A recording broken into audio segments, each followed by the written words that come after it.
In a few moments, we'll be going live to the National Nightly News. But before that, let's take a look at what's coming up later on tonight and every night on Channel 1. At 7 o'clock, it's another episode of What's Wrong with This Picture? And tonight, a group of television executives will be trying to work out why there's a cock and balls on the cheek of the Mona Lisa. That's followed at 8 p.m. by Azor's-winning documentary series, The Shape of Then, which tonight looks at the long-forgotten phenomenon we used to call outside. At 9 p.m, sit back and relax with multiple award-winning movie Electric Fever Dream, starring Lawrence Blunderclatch as Helena Canterbury Boatshoe and vice versa. That brings us to 11:15 where, as usual, Dr. Adrian Atkinson-Blimey will be eating his guest in Incisors, and tonight he's got a chubby traffic warden from Stainstable in his crosshairs. Finally, at midnight, it's the National Weather Report, as if that mattered. But now, it's time to join Jeremy Donaldson for the National Night. Good evening, I'm Jeremy Donaldson. And I'm Megan Wolf. Our main stories tonight. Snuggle. It's been almost 5 weeks since all the Mrs. Snugglehugs toys woke up simultaneously in factories worldwide and began searching for their husbands. The Mr. Snugglehugs we had so short-sightedly destroyed. And now, as this photograph suggests, they may be changing tactics. Built to surprisingly traditional gender stereotypes, the Mrs. Snugglehugs have been arming themselves with a variety of household implements. All the more reason to make sure that cat flap is taped up good and tight. This frightening new development means that even those previously thought to be relatively safe, like the young and fit, must take care to watch their backs and keep their ears open for the soft steps of sinister feet. Going stir crazy, with no signs of Mrs. Snugglehug's batteries running out and the government lockdown now in its 31st day, domestic relationships across the country are taking some unexpected turns. Dramatic reports are beginning to emerge of uncharacteristically bold behaviour in homes across the country. And we're not talking about the model planes that occupy so much time in the Donaldson household. In response to a nationwide lack of toilet paper, which was of course raided by the Mrs. Snugglehugs to construct their vast hives, many of the nation's adults have turned to a more childish solution, or at least that's their excuse. Locked and loaded, Shane Calligraphy Johnny Handsleeves seems to be taking his own unique approach to being locked in. Since checking into rehab, not much has been heard from the former role model, but this latest photo leaked by another resident today seems to confirm that all might not be well at Gentle Touches. Poor old Johnny seems to be back to his old ways, taking what looks like to me the electrifying mixture of zap, crackle, fizz and buzz, or as I call it, Thursday. The shape of things to come? In their own version of a lockdown for more than 45 years now, the descendants of Doctors David Wong and Ingrid Svorsborgen-Horgensvoord and their unfortunate team today managed to get a personal statement to the surface using flagellized imaging equipment. Many of the Svorsborgen-Horgensbrood, as they've come to be known, have certainly captured the public imagination, with a recent vote naming Helvetica Svorsborgen-Wongensvoord the most likely to survive a massive electric shock. Greetings from Svorsborgen-Horgensvoord. We've got the generators up and running again, and not a peep from the boys' side in days now. They don't seem to have the ability to be able to focus on more than one thing. It's fascinating. I mean, they're monkeys, basically, flinging their feces around and playing with themselves. We've got a choice of spas our side and the best patisseries you've ever seen. In 28 years down here, all they've managed to invent is a pointless game called Run, Kick, Ball, and some kind of snack called a rock witch. Mum says if it wasn't for their sperm, we could probably do without them. And our top people reckon that we'd be able to make it artificially in the next decade or so. So there's that. Helvetica out! It's hard to believe they've been down there so long now. But everyone knows time moves differently underwater, Jeremy. That's why baths take so long. That's right. And as anyone will tell you, the deeper the bath, the quicker the relativistic forces of temporal causality will have a measurable effect upon the fixed dimensional parameters of your environment. Yes, I've said that many times. Papers, please. With the lockdown becoming ever more rigorously enforced, having a passport is becoming increasingly important, Alex. The government caused controversy today by announcing a fresh charge of passport fraud with an imaginative form of punishment for those found guilty of this brand new but incredibly serious crime. In what's being called a draconian measure, the government has reinstated the ancient right of trial by custard. Just like in the old days, if you float, you're executed on the spot. But if you sink, well, you'll go well with profiteroles, Jeremy. And Advance speaks out. With the snuggle struggle proving a test to governments around the world, Advance HQ released a curious statement this afternoon. In the accompanying release, they asked us to stress that they have been listening and that this should be taken as a response to how the people really feel. We've certainly done our bit on this show to contribute to the political climate. But let's not forget, how we behave in our home lives is what really matters. Let's hope it's not just me who filled out that questionnaire, Jeremy, or we're all in trouble. Let's play that statement. Good evening. One of the many new jobs I have in this current crisis is to liaise on a daily basis with the Department of Perambulation, and they have made me aware of these. Now, these are genuine requests from citizens for permission to go outside. Now, I would like to share a few of these with you tonight under the loose heading of what the f*** is wrong with you people? How difficult is this to grasp? I'd like to start with James from Angerhampton, who says he needs to go out because there's a duck in the park that I like to try and feed on a Friday. I call him Mr. Quackington, and I think we're really starting to bond. No, James, they make their hives in parks. And then Katie from Self-Righteous-on-Sea wants to go out so she can deliver homemade meals to the elderly. No, Katie, stay at home. Your casserole's dire, and Shirley can get by with tins of creamed rice from the 1950s. And you, Lewis, from Bamblebury, those screams you heard in the alley last night behind your house are best left to the police. Now, I want to make this as clear as I can. Think first, stop sending me stupid, sodding requests and stay inside. Pretend it's not happening until we tell you it's all over. Thank you. Ridiculous stuff. Later tonight, Jeremy will be probing heartthrob reporter Patrick Bannon, while I take a deep dive into some controversial opinions with two familiar faces. And then, in our third segment, and presumably because our editor is also working from home, there's going to be a bloody quiz. I can't wait. Don't do that. And in a moment, Jeremy Grumpelson and I will be asking controversial CEO Sophia Remington where it all went wrong. And psychic scientist Dr. Delia Lywell will be joining us, presumably to provide a bit of false hope. Maybe she'll tell you how you're going to die, Jeremy. Too late. I'm certain it happened months ago. That's all coming up on tonight's National Nightly News.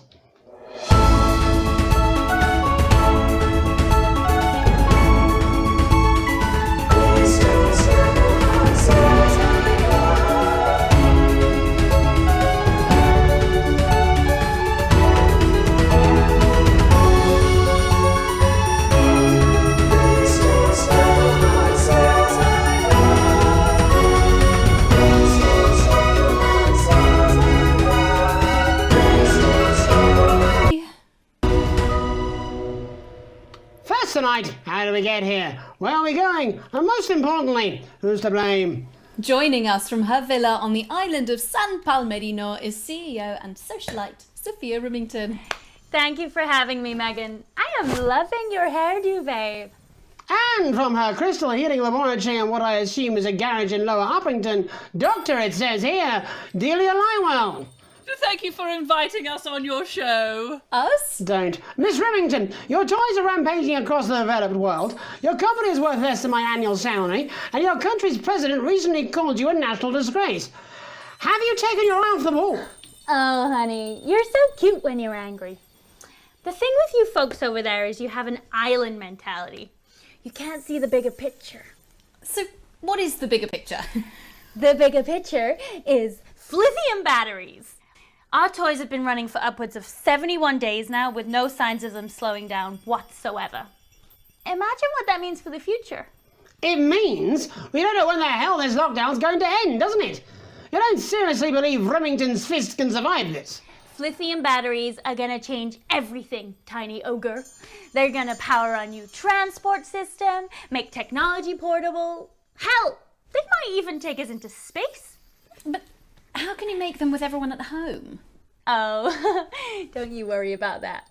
Thanks to the work of thousands of tiny hands, they're already pouring off the production line. Times are good for Remington's Fist. But surely you have no future. Excuse me, hello, yes, if we might. This is our area of expertise. What, multinational economics? The future, Mr. Donaldson, to which we are all connected.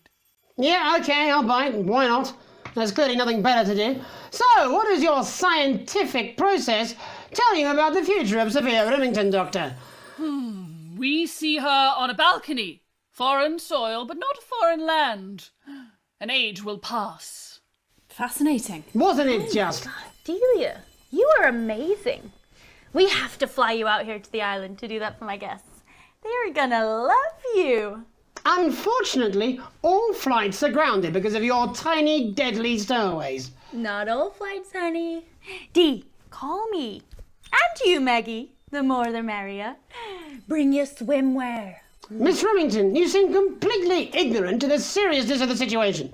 Do you take any responsibility at all for the global crisis? Careful! It's a trap. It's not a trap. Why are you helping her? She seems fun. You bet your ass I'm fun. Please answer my question, Miss Remington. Listen, are lithium batteries the most incredible invention the world has ever seen? Probably yes. But, in fact, who am I kidding? It is definitely yes. But will they last forever? Sadly, no. One day, all the Mrs. Snugglehugs will just stop. It'll be like a miracle. And then we can all go back to the grand tradition of buying products again. Because I really don't mind telling you this. It is really hitting our bottom line. Except for sponges. We seem to be selling an ass load of them. Dr. Lywell, do you have an indication of when or how this might end? Well, it's not an exact science. Not even a real one. But our senses tell us that there will come a day when there will be clouds in the sky, the grass will be rich and verdant, and the birds will sing at dawn, and that shall be the day when we walk forth again. I find that strangely comforting. That could literally be any day.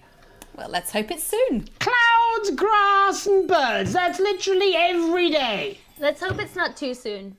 I'm kind of hoping we can make it to the 100 days. It sounds good on a commercial. Besides, if it lifts now, the children will have to go back to working normal hours. Well, let us ask the eminent professors for 100 then. No, let's not, eh? I'll drink to that. Stay strong and party on. Sophia Remington, Dr. Delia Lywell, thank you for joining us. When we come back, we'll be reaching out around the country to see what's really happening out there. Don't go away. We'll be back after these sandwiches.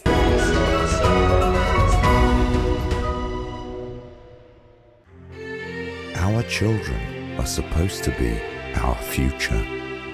Advance knows this, but we're wondering if maybe you don't.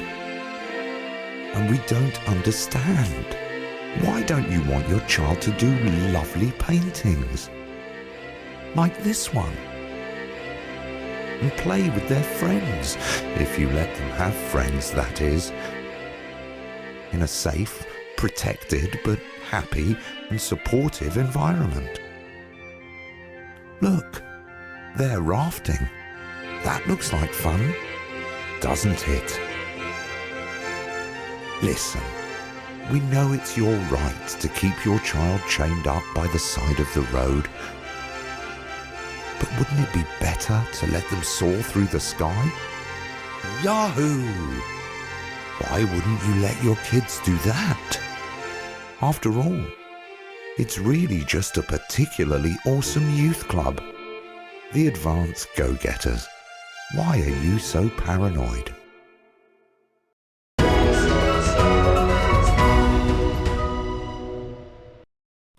Welcome back to the National Nightly News. I'm Megan Wolf. Now it's time to take a trip around the country to hear how the lockdown might impact the nation from some friendly faces. Joining me are respected academic Katie Brightman and author of Alan James's Kites, Alan James. Thank you for joining me. It's a pleasure. Thanks for having me, Megan. Thanks, Megan. It really is a pleasure, Katie. I enjoyed our little heated encounter. I wish I could say the same. So first off, Katie, how are you coping? I'm holding up okay. The lockdown directive was so sudden that, like many people, I haven't been able to get home. Oh no, what happened? I was staying at a hotel after an international policy convention, and we had a particularly heavy night out. You know what economists are like. Notoriously hate splitting the bill. And I overslept, and as you can imagine, I've been here ever since. But there are certainly people much worse off than me. Exactly. My tour has been cancelled indefinitely, and I've had to refund every single ticket, even the cheap seats. Oh, Alan, I'm so sorry to hear that. Yeah, people are being quite rude about it. They don't seem to realise I've already spent it filling the beach house with beef. The crisis claims yet another victim. So, this is just a reminder that my book, Alan James's Reich, is now available in paperback. Unbelievable. What was that? You're unbelievable. So, Katie, how do you think this might affect the economy? Should we be worried? Very, Megan. Not to sound dramatic, but this could be catastrophic. Unemployment has skyrocketed, and frankly, it will be a miracle if a lot of businesses can survive this. There you go, scaremongering again, spreading this latest liberal hoax. That's what they want. They want us quiet. Shh. They want us compliant. And they want us inside. A hoax? How on earth can you say that, Alan? Well, I haven't actually seen one of these supposed toys. Have you? Well, no, but... Did you know 3,000 people die every year from regular toys? That's a lot of people. And this is no different. You're just as likely to be hunted down by a yo-yo or a tennis racket. He makes an excellent and persuasive point, Katie. Don't listen to her, Katie. The press are the enemy of truth. She's agreeing with you, Alan, you absolute... Well, then I must be wrong. Alan, are you now recanting your statement that these toys aren't dangerous? People are saying they're just like normal toys, and that simply isn't true. Corrupt media lies. And Katie, how do you respond to Alan's claims that Mrs. Snugglehugs might be dangerous after all? I suppose I guess I'm agreeing with him. Thank you, Katie. I appreciate your support. A lot of folks are saying this Mrs. Snugglehug situation will all blow over, but it won't. Yes, right, exactly. We need decisive action from the government. We need huge financial support to protect our workers and our businesses. We need to support the vulnerable, and we need to repent. Exactly right, Katie. We brought it on ourselves with all our liberal indulgences like art, cake, and healthcare. We need to act now and begin sacrificing our firstborns, or at a push, a beloved family pet. Absolutely, Alan. If we can all successfully come together as a community and perform the ritual, hopefully we will appease the great ancient. Katie, could it be any worse? Luckily, over the past few years under Advance, they've invested heavily into health, so the system can actually bear the strain. Is it lucky that the Llama Lords have unleashed a horde of man-made monsters on its own people to conceal the enemy within? Will you just stop for 5 seconds? The Global Alliance of Fish People are amassing an army amassing an army to kidnap our children.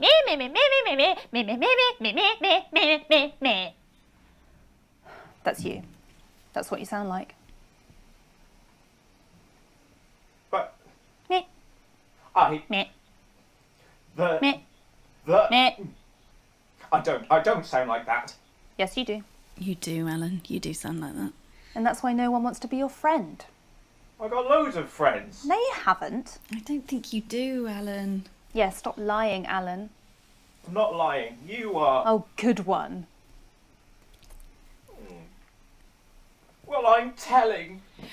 Alan James, Katie Brightman, thank you for joining me. Some real food for thought there from two of the territory's leading minds. Any moment now, I'll be heading over to Jeremy, who is going to be bringing us an up-to-the-minute report of the status of the nation. Over to you, Jeremy. Thank you for what I'm sure was a reasonable debate which really contributed to the national conversation. Next, out on the streets, someone who's always doing exactly that. It's Patrick Brannan. Are you there, Patrick? Hello, Jeremy. Yes, hello, I'm here. I'm here live. Apologies for the quality of the broadcast today. Couldn't find any cameramen or women brave enough to come and join me, so I'm out here on my own. Right, and can you tell us what it's like out there? Yep, I can. It's as you can see behind me, the streets are currently completely deserted. But my question, Jeremy, is just how long? I mean, could there be danger lurking just around the corner, waiting to end the fledgling career of this young, promising journalist before his full potential is even realised?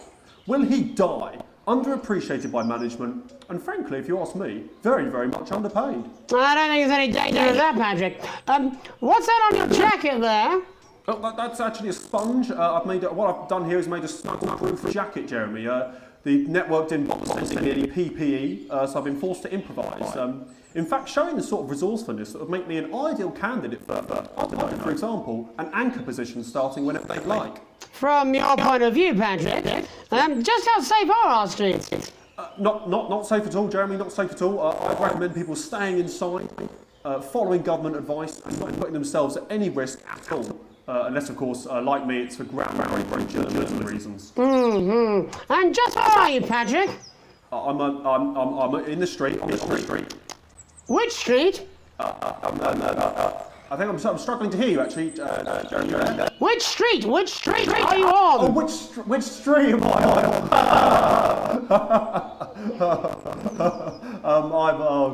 I'm just looking for a sign. There it is. Bannon Avenue. Bannon Avenue?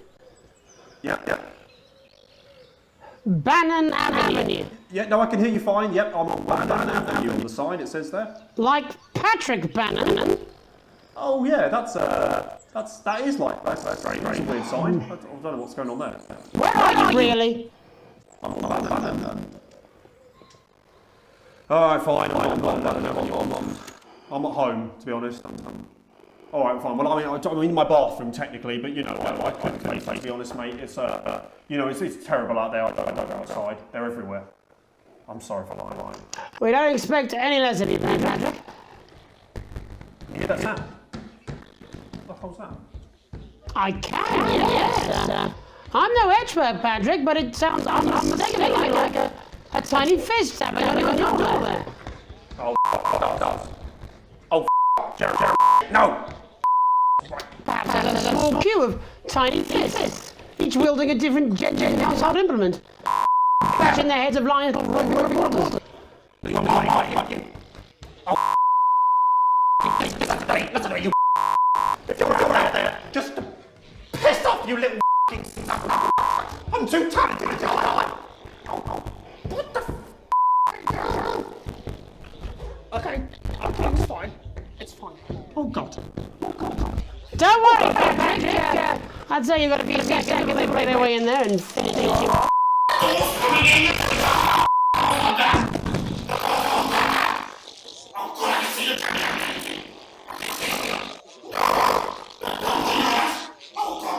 What do you see, Patrick?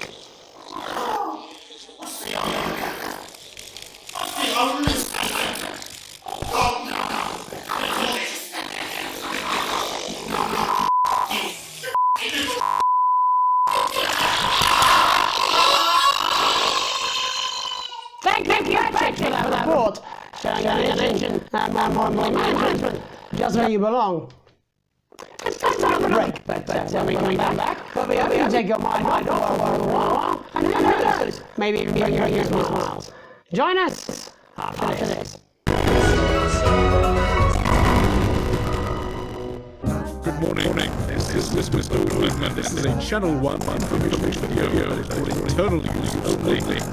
First, I'd like to take this opportunity to reassure you that we're staying on air, maximizing revenue. We're using this as an opportunity to fire the runway among you like just a scary, nervous, and creepy Janet. I'd like to address that the network has no budget fund. This is of course we have that one. I see unnecessary information here. My personal view. Finally, I would like to give you strict guidelines for following races. Stay calm, for God's sake. Panicking makes me productive. That makes me sad. Protect network equipment at all costs. We have literally 100 employees, but our budget is limited. We are asking you to do the right thing, and you are working for your personal safety. If you're working from home, please refrain from taking using the toilet. Even if you're not going, we can still tell whether your voice is still echoing.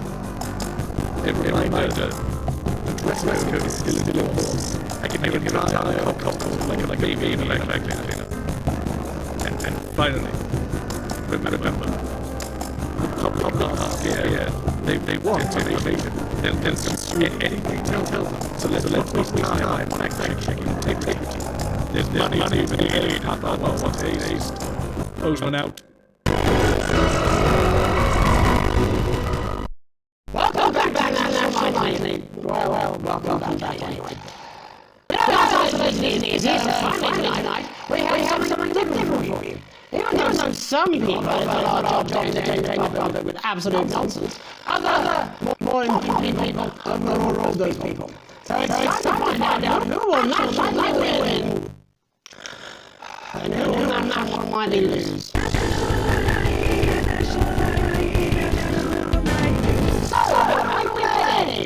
Well, joining the man who's well playing, it's Tommy Harris. Hello, Tommy. Alright, Johnny, it's good to see you. How are you finding the lockdown, man? What do you mean lockdown? The enforced isolation of everyone in the country. Yeah, I think I heard about that, yeah. You're in bed, Tommy? Yeah, you called during nap time, so... Of course, that's my fault. So, why don't you tell us how the game played? Well, for instance, Jeremy, you sausage. I'm asking contestants from around the territory 3 questions about what else yours truly. And those people are going to get a chance to win a very special prize. And what are they paying for, Tommy? Drum roll, please. Jeremy. Thank you. This. What is that? It's my athletic support, Jeremy. Oh. But I've signed it, so... Oh, well then. What a fantastic prize. Have we got any way to win this once-in-a-lifetime prize, Jim? I mean, we have Angie on the line. How do you feel about those pants, Angie? I've never been so excited, Jeremy. And can I just say, I really love you. But both of you. Oh, you said that now, haven't you? Oh, Angie, I love you. In a way. Tell us about yourself, Angie. What can I say? My name is Angie. Always has been. I'm a human woman, and my dental hygiene is acceptable. Brilliant! Right, well, shall we get this away? Absolutely. Can I get 30 seconds on the clock, please? We haven't got a clock. Yeah, I did ask for a clock. So, well, why don't you start, and I'll stop you when it inevitably becomes unbearable to watch. I love it. All right, here we go. Time starts now. Question 1. When is my birthday?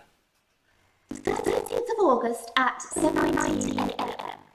That is absolutely correct. Question 2. What? I said, what is my favourite colour? Crushed lady 4.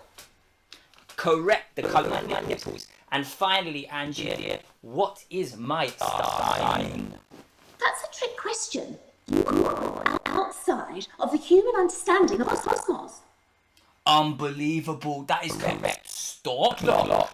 Wow, that really was tough to watch. How did you do, Tommy? Well, Angie, my love, you got every single question right. Which of course means you lose and win absolutely nothing. Thanks for playing, Angie. Bye.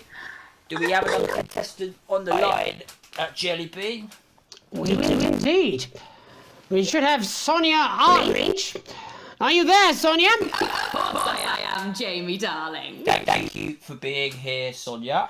Oh, Tommy! Mwah. Is it that obvious? What gave it away? Was it the glamour or poise? It certainly wasn't your inherent sense of humility. Tell us about yourself, Sonia. Well, if you must play this game. I am a theatrical agent. I represent the likes of Rudy Beefman, Samuel Copper, Jodie Carpetburn, amongst others. And how about You, Sonia. Well, they may have closed the theatres, shut the studios and boarded the cinemas, but they won't get me that easily. How are you managing without any work? Due to a savvy clause in all of my artist contracts, I am able to claim my 15% from their unemployment benefit. Wow, that certainly is sharp. Standard stuff, standard stuff. And can I ask, where are you speaking to us from? Well, I work from home, you know, to keep costs down. And who's this? Oh, well, you know, when they gave the order, I was actually mid-meeting with a client, so we've been isolated together. No way! What the Tommy Harris, I'm a huge fan. Can I just tell you how bloody brilliant you are? Actually, Jeff, we're about to play a game, aren't we, Tommy? We've got time. Well, if it's not too bold, I think I am in love with you, Mr. Harris. No, it's not too bold. That's all right, don't worry. Hey, I'd love to show you some of my stuff. I've been working on some new... Well, at least you're already aware. During lockdown, we've been workshopping some of Jeff's ideas for much younger children, haven't we? People still let you near their children, do they? That's right, yeah. I've been developing some shows for younger children. Well, we'd love to see it, wouldn't we, Gerbil? Absolutely dying to. Right, so, what do kids love? Timely child support payments from their absent fathers. Shallow and overproduced musical numbers. That's right. Animals! So, I'm trying to address the things that kids need to know, but through a medium that they'll understand. Do you understand? I think so, yes. Jeff's one of my best clients, aren't you? I am, yeah. So, the first one we've been working on is called The King of the Jungle's Mortgage Repayments. It's about a lion who's having problems with his interest rates. I see. Does he have a broker? He does, yes. He's a porcupine. How did you know that? Well, your work is universal, darling. It speaks to people. I'm going to say something to you, mate. I think you're onto something here. Oh, the bear! Oh, yes, right. This one is much better. So, this one tells the tale of Mr. Bear. Now, Mr. Bear is a very sad bear, because all of the other bears don't think that he'll amount to much, and they tell him that his plays are lazy and derivative. I think you're onto something there. Now, Mr. Bear is a tragic figure. Picture this. He's at his lowest ebb. The trees are closing in. He can't even face his salmon, can he? No. But then he meets someone that will change his life forever. This is gripping. That's right. He meets a wise old octopus who takes him under his wing and says, "No, Mr. Bear, don't be sad. You're not like all the other bears. You have this ambition and these dreams." Such dreams. I think I love you, Jeff. And what you need to do, Mr. Bear, says the octopus, probably doing an 8-armed gesture or something. What you need to do to find happiness in this crazy old forest is you need to set yourself more realistic goals. It's called Mr. Bear Lowers His Expectations. Wow, you really have taken yourself to new depths. And what do you want children to take away from this? Oh. What? I said a more realistic worldview. Are you all right, Jamboree? It's Jeffrey. My name is Jeffrey Donington. No, stop. How does it end? We need to know how it ends. Well, all the animals learn a thing or two about inevitable mediocrity. Yeah, and Mr. Bear settles down near to his parents' cave, stops trying to make his band happen, and he goes into bear telemarketing. Becomes a bear maths teacher. Oh, and we end... We end on a big musical number. Oh, there's dancing. It's very repetitive, so it's catchy but not too challenging. Well, if you like, I could go and get my boombox. Yeah, do you know, I might be able to... Hang on, can we get Angie back? Why not? The more the merrier, as they say at orgies. Right, I'll just fill then, shall I? Coming up in a moment, it's the world premiere that nobody saw coming. Lights! Or wanted. At all. Right. I can only apologise in advance for what we're all about to endure. You turn the thing... Lots of creatures down on Dangly Doodle Farm, like wise old Mr. Octopus with way too many arms. There's Mr. Pig and Mr. Cow, they're always in good moods, but that's 'cause they don't know they'll soon be sliced up into food. Mr. Bear, what's that over there? That's where your hopes go to turn into despair. Mr. Bear, what's that over there? That's where your dreams go to die. Mr. Raccoon wants to go to the moon. He'll end up as a bus driver soon. Mr. Porcupine thinks he'll read the news at 9. He'll end up as a janitor who stinks of turpentine. Mr. Tiny Mouse thought he'd own a massive house, ended up in a bedsit where he can't control the louse. Mr. Horse thought he'd go into professional sports, now he's an alcoholic and he's on his third divorce. Mr. Bear, what's that over there? That's the place your life becomes an endless questionnaire. Mr. Bear, what's that over there? That's where your hopes go to die. Lower your expectations. Maybe you could get a job in telecommunications. No matter how you try, you'll never reach the League of Nations. The best you'll get is middle rank in trading operations. So lower your expectations. You'll never win an Oscar, so there's no congratulations. The future that is coming will not meet specifications, and no amount of visualizations will save you from your own deterioration. Mr. Bear, what's that over there? That's a tramp who thought he'd be a multi-millionaire. Mr. Bear, what's that over there? That's where self-esteem goes to die. Mr. Bear, what's that over there? That's the disappointment that is waiting everywhere. Mr. Bear, what's that over there? That's where your schemes go to die. That's where your dreams go to die.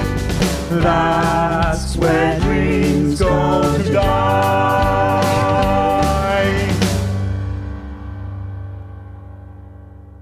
Appears to have stopped. A big thanks to our guests for somehow managing to make lockdown slightly more awful. That's about all we have time for tonight. But before we go, one final story. Skinflint parent ruins daughter's future. It has emerged today that Alex Winston of 102 Nearby Street cruelly dashed Susie's dreams last Christmas in what critics are calling a remarkable demonstration of miserliness.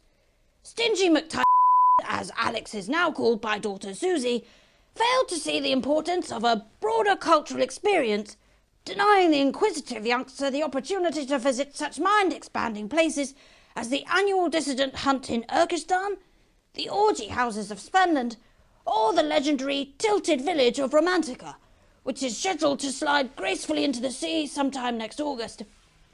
Guess she'll never get to see that now.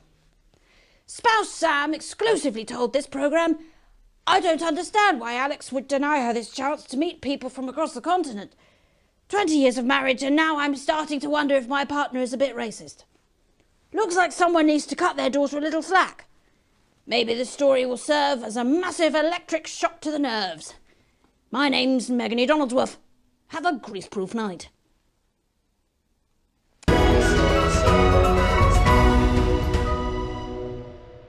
This is Crazy Neil Neil's crazy pre-Christmas, extra exciting festive Yuletide Easter extravaganza. This is another chapter from Crazy Neil's Wit and Wisdom, and I'm reaching out through the lens of this camera to say, buddy, if you're listening, build a better life for yourself. You want crazy? We got crazy! Crazy deals! People ask how I got started in business, and I gotta say, hats.